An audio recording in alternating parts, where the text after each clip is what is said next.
Have you ever felt more isolated the deeper your thoughts go? If you've noticed that the more profound your insights, the less people seem willing to listen, you're not alone. Society has always struggled with accepting deep thinkers, not because their ideas are wrong, but because they reveal truths most would rather ignore. From Socrates to Tesla, history is filled with brilliant minds who were shunned, silenced, or misunderstood. At the heart of this phenomenon lies a psychological dynamic known as the mirror effect.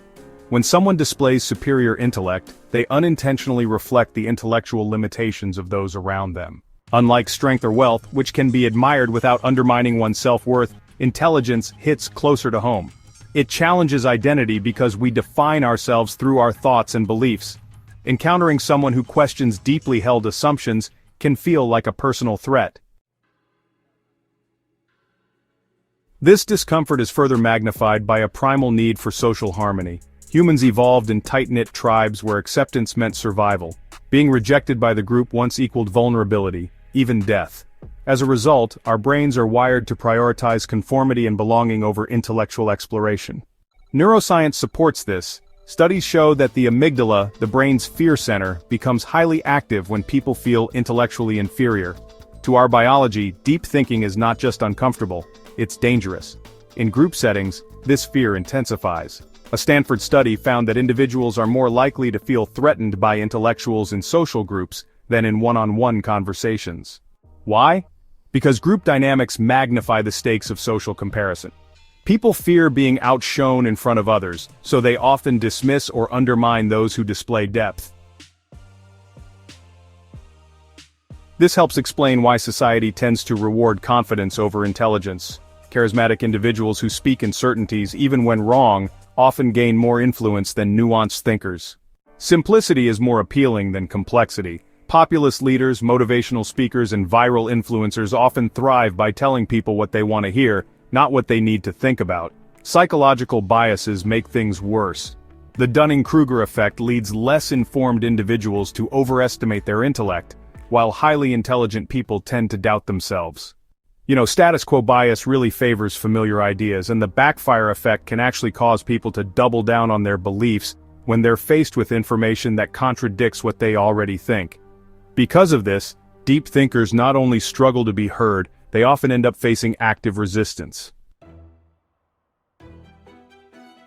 In the digital age, honestly, the rejection of intellectualism is kind of supercharged. Social media algorithms, they tend to prioritize engagement over depth, which means emotionally charged content often gets promoted over thoughtful analysis. Viral success, well, it depends on brevity and punch, not nuance. Complex ideas just don't spread easily when the world seems to crave instant gratification. This whole dynamic, it really favors entertainers over educators, leaving deep thinkers at a bit of a cultural disadvantage. Education systems and workplaces, unfortunately, aren't much better. Schools often reward obedience and memorization rather than, real critical thinking, and in professional environments, fitting into company culture typically trumps challenging it. Even politics, tends to favor smooth talkers over truth-tellers. Those who challenge widely held norms are more likely to be seen as troublemakers than visionaries. Yet honestly, this pattern is not new. History is just littered with examples of profound thinkers who were punished for their insights. Socrates was executed for encouraging critical thinking. Galileo was imprisoned for discovering truths that challenged religious doctrine. Nietzsche was dismissed in his lifetime but later became one of the most influential philosophers. Tesla, though a technological visionary, died in obscurity because his ideas threatened the status quo. Alan Turing helped win World War II and laid the foundation for modern computing, but was persecuted for his personal life. Even Hypatia, one of the few female intellectuals of ancient times, was murdered for promoting rational thought. Why does this happen again and again? Philosopher Arthur Schopenhauer believed that intelligence is not really a gift, but more of a curse. To him, most people are driven by what he called the will to live. That is, pleasure, comfort, and survival.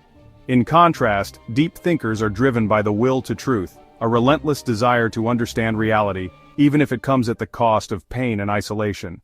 This divergence creates a fundamental disconnect. While the average person finds meaning in routine pleasures, intellectuals are often disillusioned by what they see as just superficial distractions. Schopenhauer argued that the more one understands, the harder it becomes to relate to others. Meaningless small talk, social games, and polite dishonesty become pretty much intolerable. Deep thinkers crave meaningful conversation, but society prefers simplicity. They are often perceived as aloof or indifferent, when in fact they are simply looking for depth.